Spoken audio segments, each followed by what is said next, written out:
Boa tarde. Dando sequência à série de palestras promovidas pela Casa de Fabiano, vamos continuando aqui no capítulo 10 do Evangelho, Bem-aventurados os misericordiosos, e hoje nós vamos falar sobre a indulgência. A indulgência tem mensagens aqui de alguns espíritos, geralmente a gente acaba pegando sempre as primeiras, né? Então tem aqui mensagem de José, tem mensagem de João, e tem uma mensagem aqui, né, de assinada por Dufetre, bispo de Nevers e Bordeaux, né?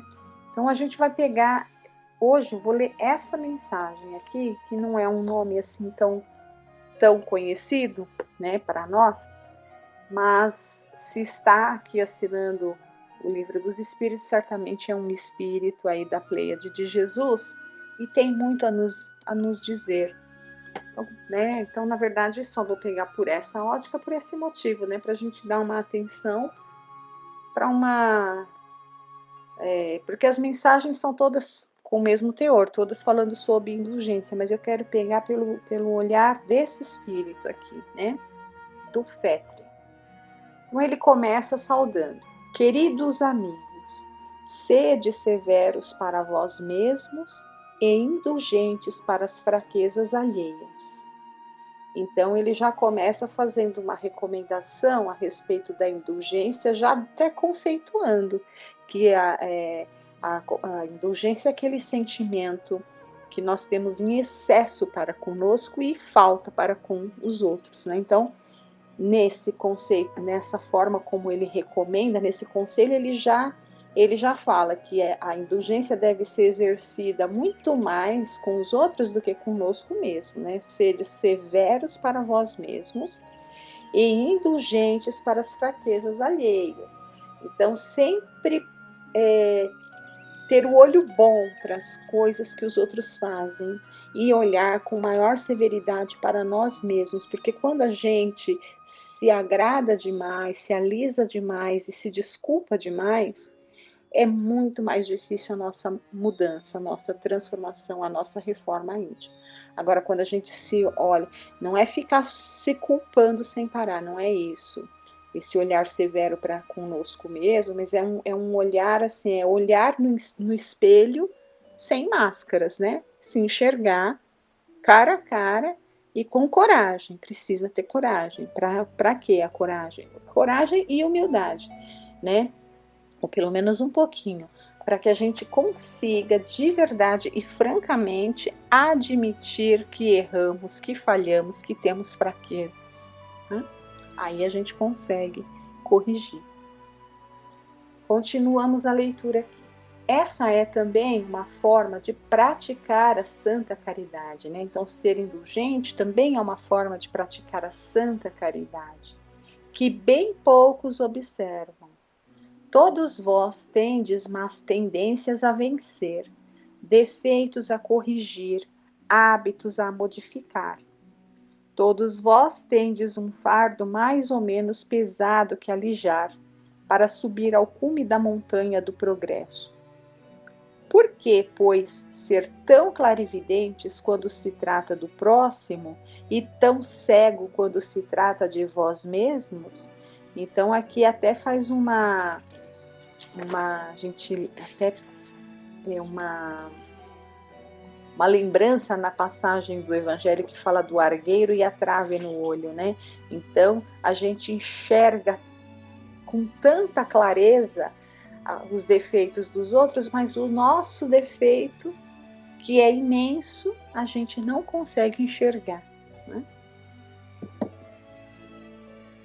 Quando deixais de notar no olho de vosso irmão um argueiro que o fere, sem perceber a trave que vos cega e vos faz caminhar de queda em queda? Crede nos espíritos, vossos irmãos. Todo homem bastante orgulhoso para se julgar superior em virtudes e méritos aos seus irmãos encarnados é insensato e culpado, e Deus o castigará no dia da sua justiça. Então, o que é esse Deus castigará no dia da sua justiça? A gente sabe que a lei de Deus, ela é perfeita e tudo tende a se acomodar a ela, a se ajustar a ela e estar de acordo com ela. Enquanto as coisas não se ajustam, né, não se conformam às leis de Deus, as coisas vão passando por situações ali, geralmente situações de dores, que vai forçar com que a criatura rebelde aprenda a se curvar diante dessas leis e se conformar a elas, né? Parece estranho falar isso, se curvar às leis de Deus, como se fosse assim, né? Uma afronta, né? Eu tenho que... mas o próprio Cristo fala, meu jugo é suave e meu fardo é leve. Evidente que quanto mais rebelde a gente mais vai ser difícil e maior talvez, e mais serão os sofrimentos, as dores que vão fazer com que a gente acorde. Porém, no momento em que a gente acorda e percebe naturalmente que nós devemos nos conformar às leis de Deus, isso se dá sempre por nossa vontade. Ninguém é forçado a seguir as leis de Deus. Deus não força ninguém a seguir as suas leis. Ele simplesmente espera, né? Ele simplesmente espera. E suas leis, por si só, perfeitas como são, elas vão surtindo ali o efeito, né? Qual seria o efeito? Quando a gente... Toda ação gera uma reação. Então, toda a ação que se afasta se afasta e afronta as leis de Deus vai naturalmente gerar um efeito, né? Um efeito que geralmente não vai ser um efeito bom, vai ser um efeito ali cercado de dor e de sofrimento, porque se afastou do que é puro, do que é sublime, que são as leis de Deus, né? Então a consequência naturalmente vai ser dolorosa.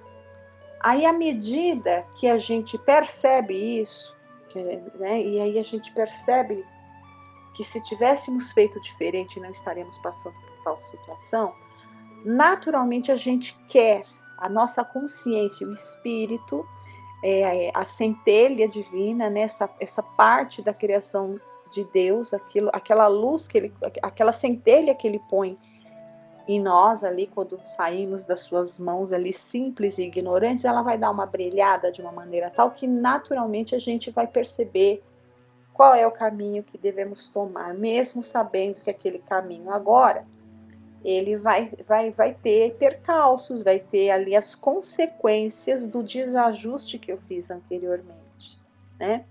Então, entender que Deus castigará no dia da justiça nada mais é do que isso, não é que Deus vai impor um castigo, né? A nossa própria consciência, ela vai exigir muito naturalmente de nós que a gente se adeque àquela lei que a gente violou anteriormente, né? E se adequar a essa lei depois de uma violação, obviamente vai vir junto ali com as consequências, né? E essas consequências, para nós, assim, a gente entende como sofrimentos, né? De dores, enfim, a gente entende como castigo. Ele está colocando numa linguagem para que a gente entenda, né? Então, esses espíritos falam para nós aqui na nossa condição, né? Então, por isso que usa essa linguagem, Deus castigará no dia da justiça. O verdadeiro caráter da caridade é a modéstia e a humildade, e consiste em não se verem superficialmente os defeitos alheios, mas em se procurar destacar o que há de bom e virtuoso no próximo. E uma coisa que a gente não faz, né? O nosso orgulho não permite que a gente... E eu não estou nem falando de nossos inimigos, então nem se fale. Até de amigos, muitas vezes, pessoas que a gente gosta, que a gente quer bem, que a gente admira. Às vezes o nosso orgulho de ver que a pessoa está muito acima de nós, muito melhor do que nós, em alguma situação, o nosso orgulho e muitas vezes até a nossa inveja, que é a filha do orgulho, faz com que a gente seja incapaz de reconhecer o mérito de alguém. Olha como nós somos ainda, né?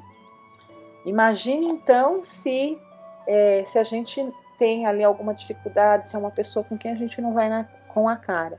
A pessoa não precisa nem fazer nada. Não, ela pensou em fazer, a gente já está lá julgando e já está lá sendo severos demais, né? Olha, então vamos continuar a leitura.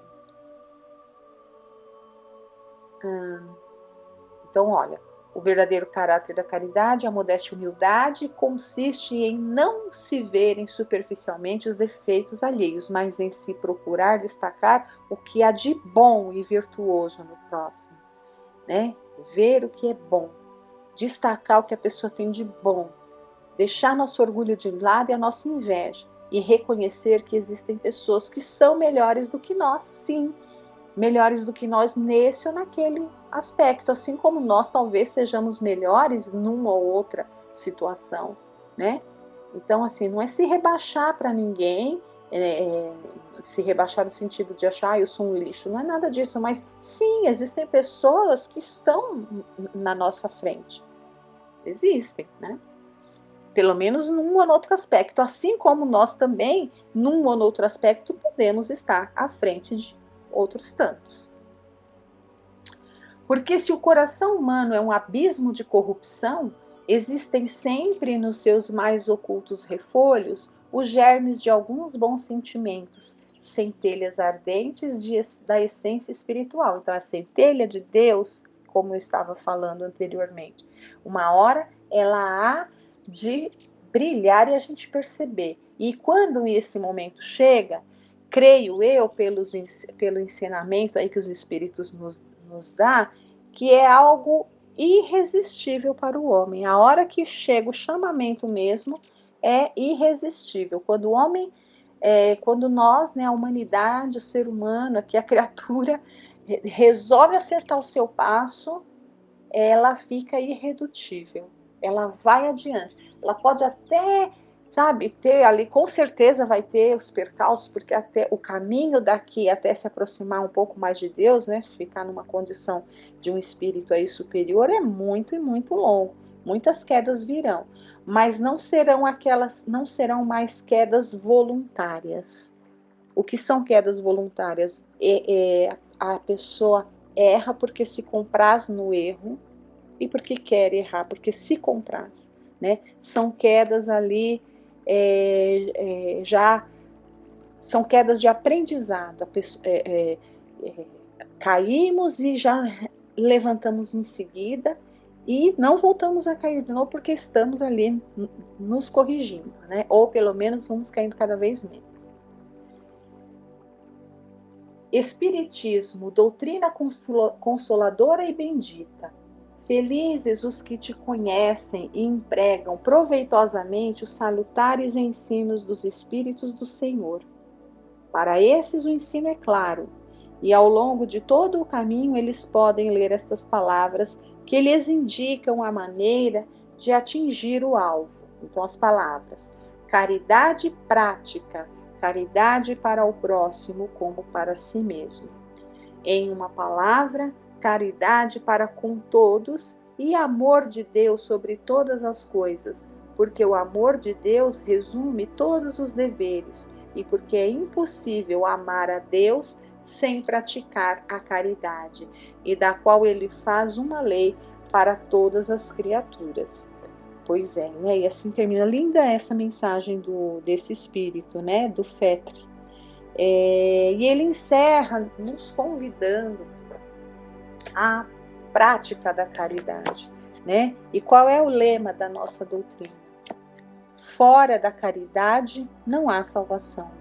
Então, na verdade, do Fetter é que ele só está corroborando esse ensinamento, né? esse lema da bandeira do Consolador prometido, do Espiritismo. Fora da caridade não há salvação, e não há mesmo. Enquanto a gente não aprender a praticar a caridade na sua mais larga acepção, né, em todos os sentidos, que vai muito além da caridade material, que é a mais fácil, aí sim nós estaremos no caminho da salvação. E aí, para a gente encerrar o tema de hoje, que fala sobre a indulgência, eu trouxe aqui do livro Rumo Certo, do Chico Xavier pelo Espírito Emmanuel, a lição 49, não censures. Então o nome é Não Censures. Onde o mal apareça, retifiquemos amando, empreendendo semelhante trabalho a partir de nós mesmos. O cirurgião ampara o corpo enfermo, empregando atenção e carinho com bisturis adequados. O artista afeiçoa a pedra ao próprio sonho, aformoseando-lhe a estrutura com paciência e vagar. Ninguém desfaz a treva sem luz. E reconhecendo-se que a luz nasce da força que se desgasta em louvor da cooperação e do benefício, o amor procede do coração que se entrega ao trabalho para compreender e auxiliar. Quando estiveres a ponto de desanimar ante os empeços do mundo, ante os empeços do mundo, de espírito inclinado à acusação e à amargura, lembra-te de Deus, cuja presença fulge nas faixas mais simples da natureza. Então, antes, toda vez que a gente se sentir ali inclinado a acusar, lembrar de Deus.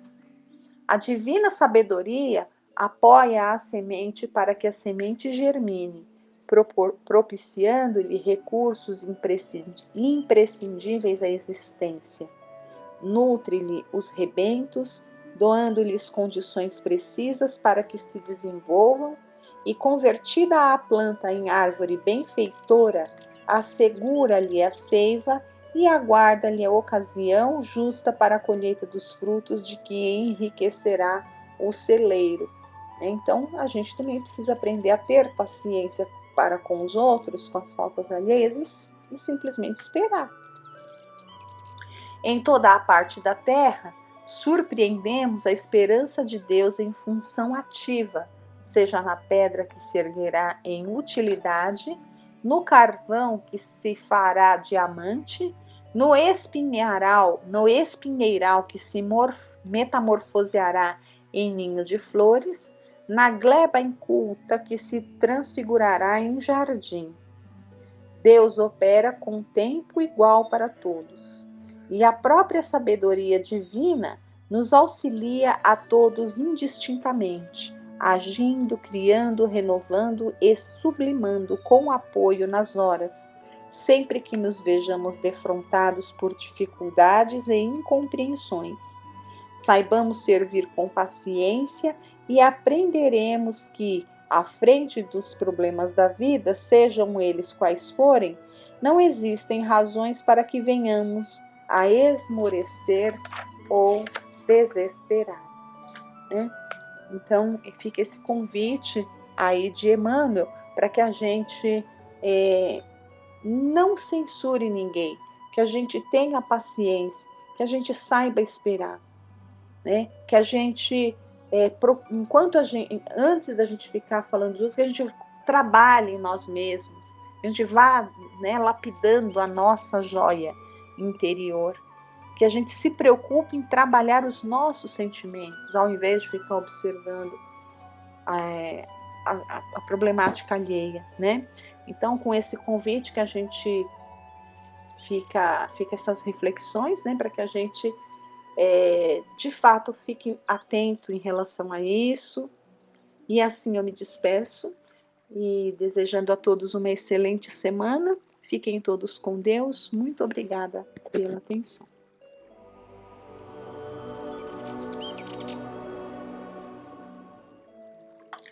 Boa noite a todos. Espero que todos estejam bem, e hoje nós vamos fazer algumas reflexões sobre parte do livro Copos que Andam, e vamos ver a introdução e o primeiro capítulo. Esse livro foi psicografado por Vera Lúcia Marinzec de Carvalho e foi ditado pelo Espírito Antônio Carlos. Então, esse livro é assim, ele conta de uma feira, o que se passa numa feira de livro espírita, em uma pequena cidade. E as pessoas que estavam presentes estavam conversando, as trabalhadoras dessa feira, né, estavam conversando sobre a doutrina espírita. E um grupo de senhoras, então, comentavam sobre uma brincadeira entre os jovens que as preocupavam. E uma das senhoras comenta que jovens desinformados participam da brincadeira para se distraírem, algo que não conhecem. Há adultos que ensinam esses jovens a praticar, né, essa brincadeira, entre aspas, né? Outra participante da conversa conta que fazem perguntas como: quando esta ou aquela pessoa vai desencarnar?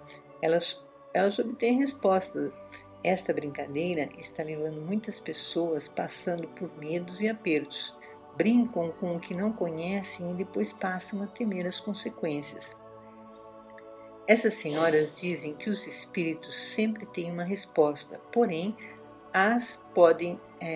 podem dar respostas que os assustam e passam a ter medos e podem passar por algumas dificuldades. Isso é preocupante, pois podem acontecer processos obsessivos. Ao final da conversa, concluíram que precisavam esclarecer sobre o perigo que corriam, porque o que chamam de uma simples brincadeira não é assim tão simples. Estou pensando, né, que não conhecemos os encarnados que convivem conosco, que dirá, né, vamos conversar com espíritos que não vemos, né, e nem mesmo ouvimos a voz, porque é através, né, de um médium que ele fala, né? Aliás, nem do médium, no caso é a brincadeira do copo, né? É preciso muito estudo sobre o espiritismo, experiências de vida e muito aprendizado com o auxílio de outros participantes experientes e estudiosos para se comunicarem com os espíritos e nunca para satisfazer curiosidades. Este livro procura conscientizar pessoas sobre o perigo de comunicar-se com espíritos sem conhecimento do assunto. Jovens e adultos procuram obter comunicações com desencarnados como um passatempo, uma simples curiosidade. Só que a curiosidade e a falta de conhecimento sobre o assunto pode gerar muitas dificuldades. Os espíritos estão por toda parte. Há espíritos bons e outros que têm poucos conhecimentos. E há aqueles que procuram se divertir criando situações aos inexperientes, sem comentar ainda dos espíritos maldosos. Há espíritos que só querem se divertir e há aqueles que respondem o que pensam, o que acham que é verdade e na verdade eles nem mesmo sabem. E há os brincalhões e os mal intencionados que podem criar situações difíceis, como eu já disse. Muitos jovens fazem essa brincadeira e perguntam sobre o futuro. É algo do interesse de muitas pessoas, inclusive do adulto.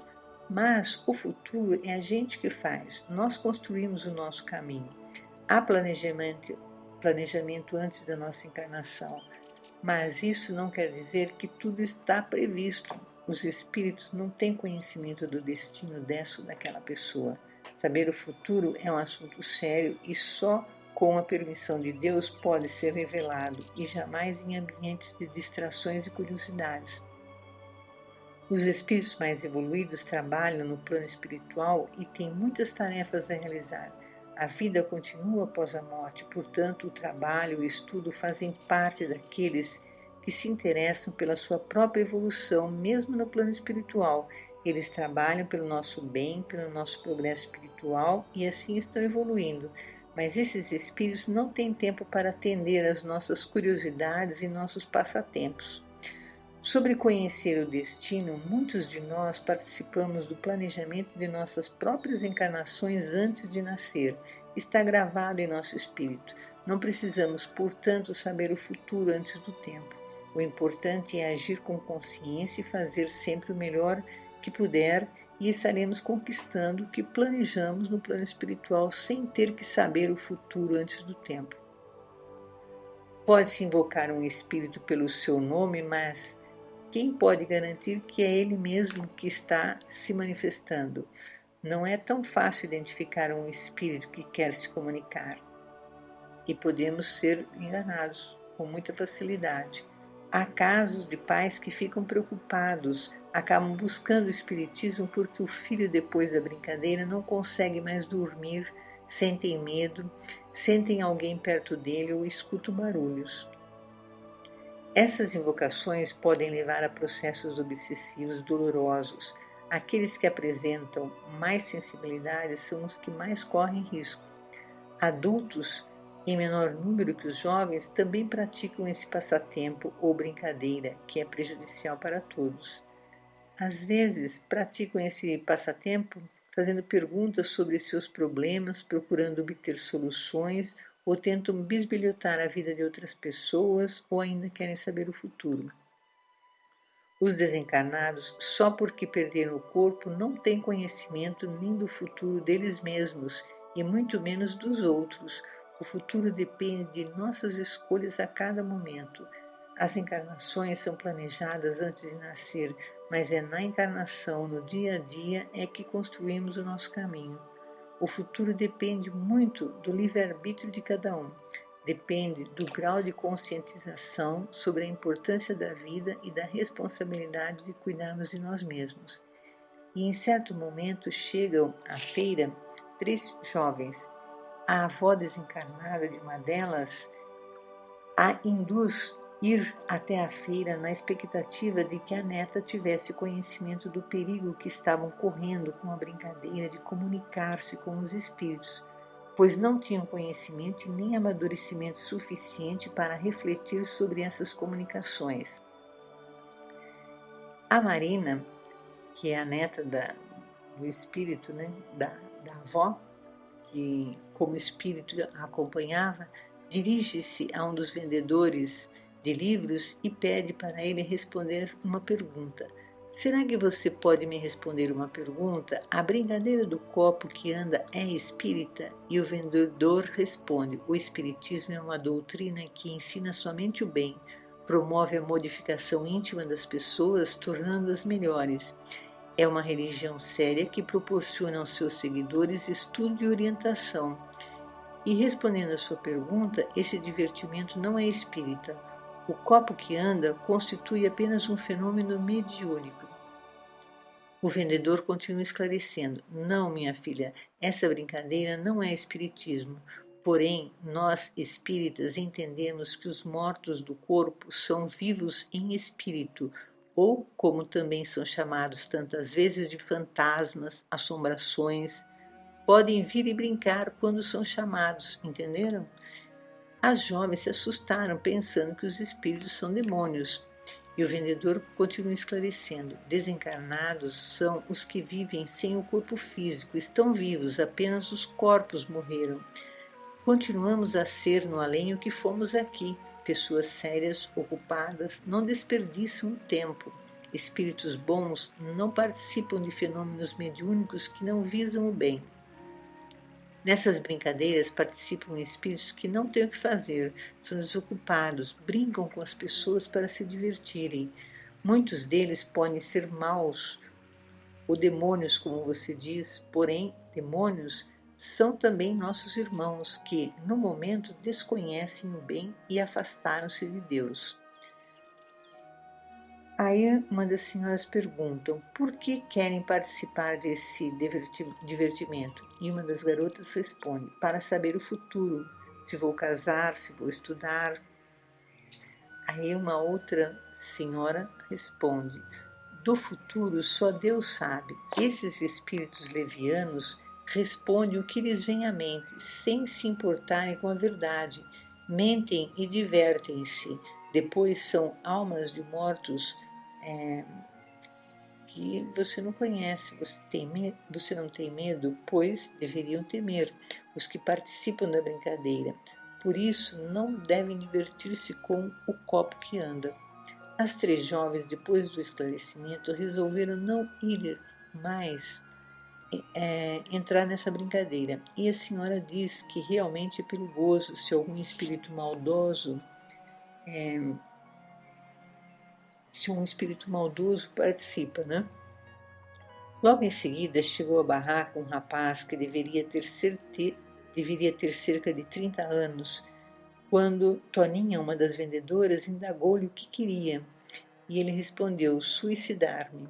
E para espanto das vendedoras que ouviram, se assustaram e dizem a ele para não fazer isso, porque sofreria ainda mais. Isto porque a morte só ocorre no corpo, o espírito sobrevive e continua sofrendo ainda mais. O que estava ocorrendo é que o rapaz estava sendo acompanhado por uma moça que havia se suicidado e estava em desespero.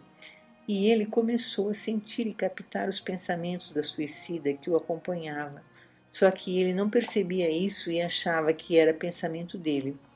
O rapaz dizia que não queria se suicidar, mas o pensamento em suicídio estava o tempo todo em sua mente. Os espíritos bons que estavam auxiliando na feira aplicaram passe no espírito da suicida e a acolheram em um posto de socorro no plano espiritual, obviamente, e os espíritos também aplicaram passe nele. Depois, o rapaz, conversando com as vendedoras de livros, contou que ele tinha participado da brincadeira do copo, que na verdade sabemos que é uma brincadeira bastante perigosa, como já dissemos, né? Ele disse para elas: desde que fiz a brincadeira do copo que anda lá em casa, sinto-me angustiado, aflito, com dores de estômago, sem poder dormir direito e parece que escuto suicida, suicida. Não quero isso, não, moças, não quero. Sei que quem se suicida vai para o inferno. Acredito em Deus e não posso fazer isso, nem ir para o inferno. Era um pensamento dele, né? Que existe inferno. Aí a outra vendedora responde: quem pratica esse ato sofre muito realmente, porém Deus é bom demais e o castigo eterno não existe. Por ser grande o sofrimento, parece que o tempo não passa e assim acredita-se que o sofrimento é eterno. Você não deve mais pensar nisso. Deve tomar passes, ler o Evangelho, falou carinhosamente. Vamos fornecer-lhe os locais e os dias de reunião. Vou indicar-lhe alguns livros e, ao estudá-los, não pensará mais nisso, esclarece a vendedora. É preciso orar, pedir a Deus para ajudar a afastar essas ideias de você. Também não deve mais participar ou fazer a brincadeira do copo. E o rapaz responde: peguei essa tentação, por isso não foi. Ele está perguntando, né, se foi por causa da brincadeira do copo que ele começou a ter essa ideia. E ela responde: deve ter sido, sim. Nada de bom sai dessa diversão. Se quiser presenciar espíritos se comunicarem, vá às sessões espíritas. Não deve você participar desses divertimentos para não sujeitar-se a influenciações piores. Então, esse trecho, esses comentários desse livro, nos informa, né, do perigo dessas brincadeiras. Então, espero que tenha sido útil, né? Vamos encerrar as nossas reflexões de hoje, né? Que ficamos sabendo que nem todos os espíritos podem nos auxiliar com suas informações. Se comunicar com os desencarnados não é como conversar com uma pessoa de confiança. Como há desencarnados em diferentes graus evolutivos, nem sempre é um bom espírito que pode estar respondendo às nossas curiosidades. Ainda é preciso considerar que em nosso planeta, a grande maioria de nós não somos evoluídos a ponto de saber responder com conhecimento a qualquer pergunta que nos façam. O mesmo ocorre com os espíritos que nos rodeiam. Nem todos sabem que há espíritos brincalhões e maldosos, e não é porque desencarnaram que sabem tudo. Espero que este tema possa ser útil a cada um de nós. Estamos aprendendo e precisamos, em tudo o que nos interessa, buscar esclarecimentos com quem entende do assunto, fazer observações, estudos e reflexões. Boa semana a todos!